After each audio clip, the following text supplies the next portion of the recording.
So, extending the relevance of Diania and nous. Frye says that Diania of literature or criticism. So, what is criticism? It's like Diania of literature. So, what do critics primarily engage in? They engage in talking about a text, passing a value judgment on a text. So, which is primarily Diania. Okay, and that is what can be directly taught and learned about literature. It is actually impossible to teach or learn literature. You can only teach about or learn about literature. The word about over here is very important. So you can't teach literature, you can teach about literature. And what one teaches and learns is criticism. When you teach about literature, you are actually engaging in criticism. You're not engaging in literature. You can engage with literature only when you read it and absorb it firsthand. Okay, when you are listening about literature, when you're listening to an explanation of a poem, that is not necessarily what you feel about the poem. So, any explanation is going to be a critical appreciation of the poem. And he comes to a very valid and important point.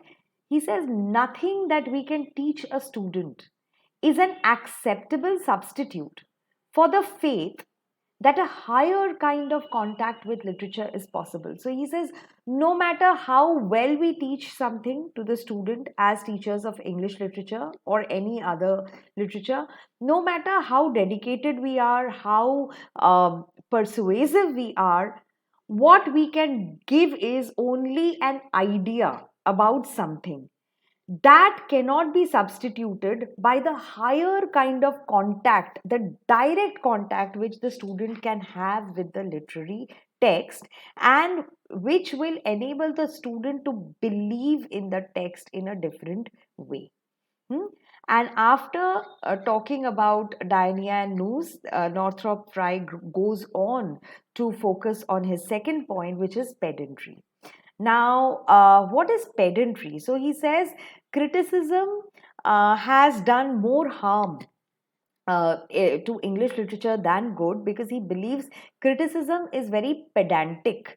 English criticism is very pedantic. Now, what is pedantic is pedantry is an obsession with perfection, with accuracy, with organization. So you analyze every single bit according to a pre-decided framework. That is pedantry. Okay, and Frye says that what literature has done to English life is that if you it is believed that an influence of literature can determine the level of cultivated and sophisticated life that you are leading. So apparently he is against this very idea, the way literature is treated as a very sophisticated kind of discipline, where it is the property of a few select critics, so a normal reader cannot interpret literature.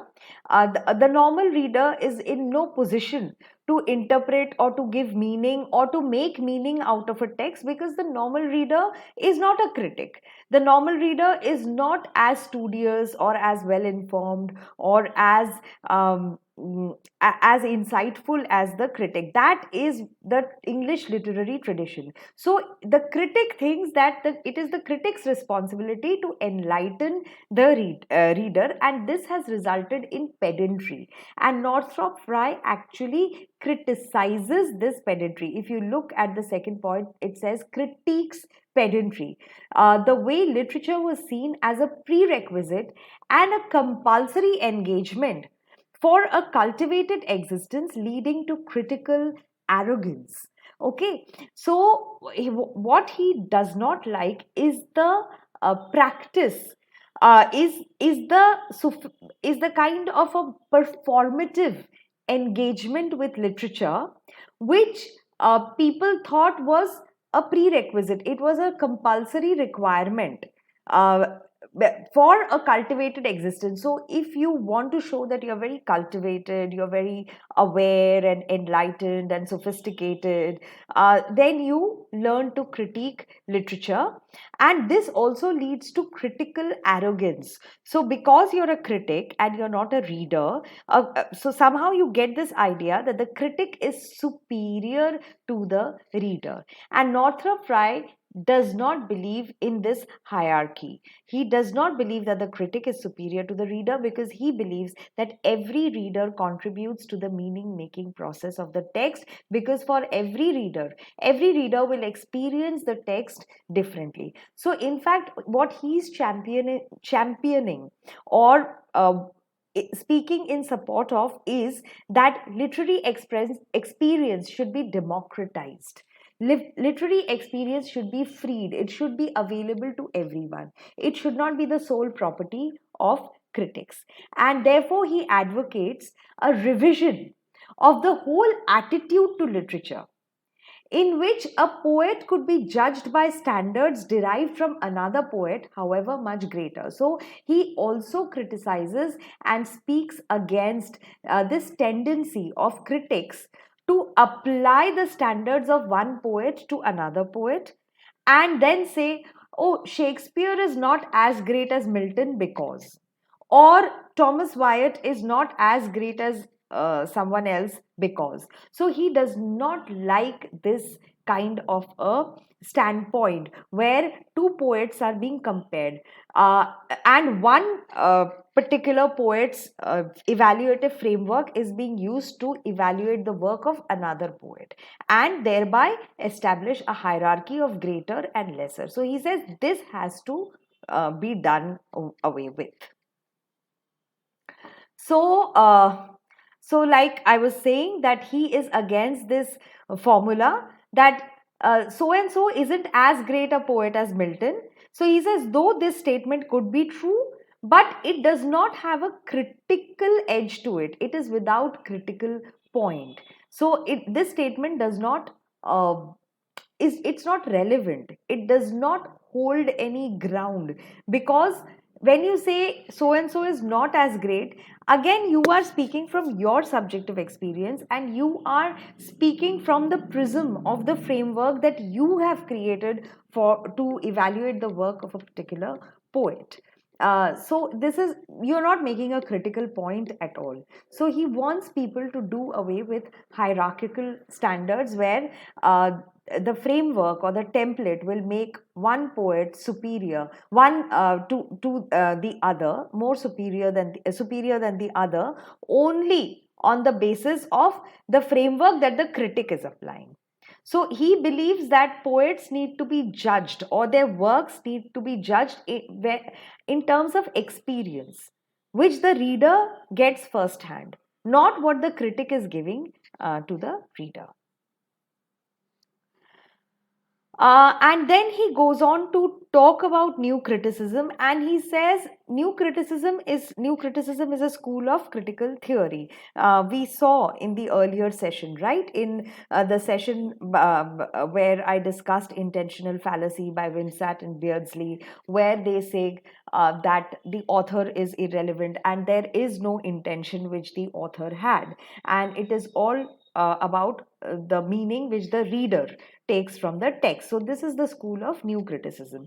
So, he says, though a revolution has begun, critics have started using a different approach to criticism.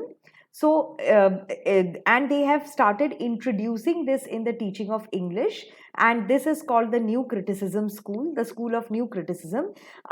So, what does new criticism do? It challenges the tendency, uh, which is less a tendency of teachers but more of examination haunted students, who are only thinking about exams. He says it is more their concern than the concern of teachers to accept knowledge about literature as a substitute for literary experience. And I'm sure we all can relate to this, that, oh, what the teacher says, that must be the final explanation of a particular poem or a particular text, because obviously the teacher is teaching me, and maybe if I reproduce this understanding of the text in the exam, I will get good marks. So that is what prompts most students of literature to look for an objective, universal, standardized explanation in literature. The whole terror around the exam and around doing well in the exam is what prompts students to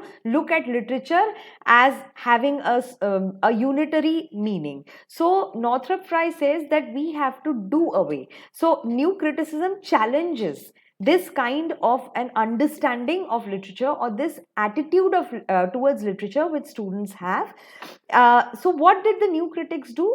They set the object of literary experience directly in front of the student and insisted that the student grapple with it and not try to find its meaning or the understanding of it in the introduction and footnotes. So what the new critics would do is, if there was a poem, they would only give the poem to the student. They would not give the name of the poet to the student. They would not give any introductory note, which you also may have, which we have all seen in the anthologies that we study, that there's a short introduction of the author or the poet, and then the poem follows, and then there are footnotes explaining what the poet may have meant. So again, what new critics did was they completely removed, they eliminated these additional bits of information, and they only gave the original text to the student.